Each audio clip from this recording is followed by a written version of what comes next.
একটি ভিডিও আপনাদের সামনে নিয়ে আসলাম, যেটি আপনাদের বাস্তব জীবনে কাজে লাগবে।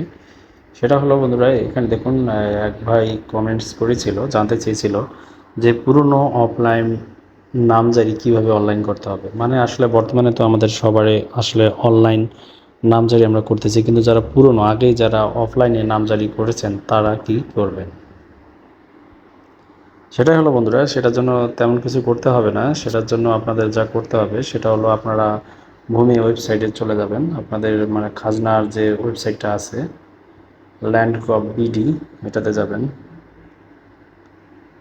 ল্যান্ড গভ বিডিতে এখানে চলে যাবেন। এখানে যাওয়ার পর আপনারা এখান থেকে এই লগ ইন নাম যে অপশনটা আছে, এই লগ ইন বা এখান থেকে ভূমি উন্নয়ন কর এখানেও চলে গেলেও হবে।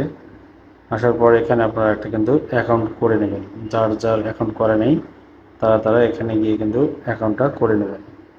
যাই হোক, আমি একটা অ্যাকাউন্ট দিয়ে ঢুকতেছি।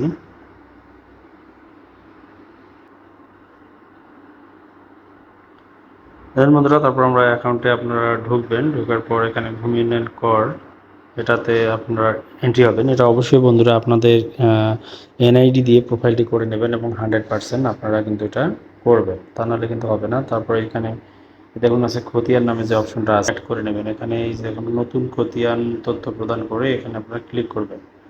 ক্লিক করার পর আপনাদের যে খতিয়ানের যে বিবরণটা আছে এটা সব কিছু এখানে বিভাগ, জেলা, উপজেলা, মৌজা, জরিপ, খতিয়ান নম্বর, হোল্ডিং নাম্বার হয়তো বা আপনার নাও থাকতে পারে। যদি থাকে তো ভালো, না থাকলে সমস্যা নেই, কিন্তু এই লাল চিহ্নিতকরণ যায় এগুলো কিন্তু অবশ্যই দিতে হবে। এবং এখানে আপনার যে এই খতিয়ানটা আছে এই খতিয়ানটা কিন্তু অবশ্যই এখানে কিন্তু অ্যাড করবেন। এটা অ্যাড না করলে কিন্তু হবে না, এটা অবশ্যই অ্যাড করবেন। আর এটা অবশ্যই আপনার যদি নিজের নামে থাকে তাহলে অবশ্যই নিজস্ব মালিকানা দেবেন। আর যদি উত্তরাধিকার থাকে, মানে আপনি যদি উত্তরাধিকার বলে এটা পেয়ে থাকেন, তাহলে আপনাকে এখানে উত্তরাধিকার সিলেক্ট করতে হবে। এখানে উত্তরাধিকার সিলেক্ট করতে হবে। আমি একটু দিচ্ছি।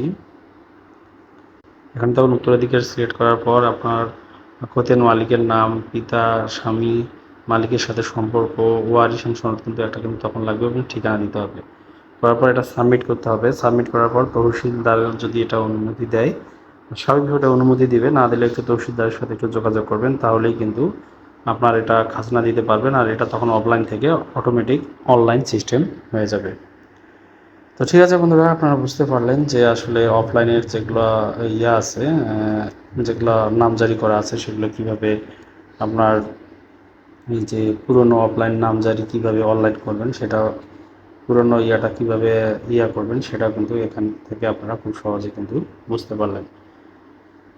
তো তারপর বন্ধুরা, কোনো কিছু জানা থাকলে অবশ্যই কমেন্টস করবেন। আমি যতটুকু জানি আমাদেরকে হেল্প করার চেষ্টা করব। ঠিক আছে বন্ধুরা, আজকে এখানেই। ধন্যবাদ সবাইকে।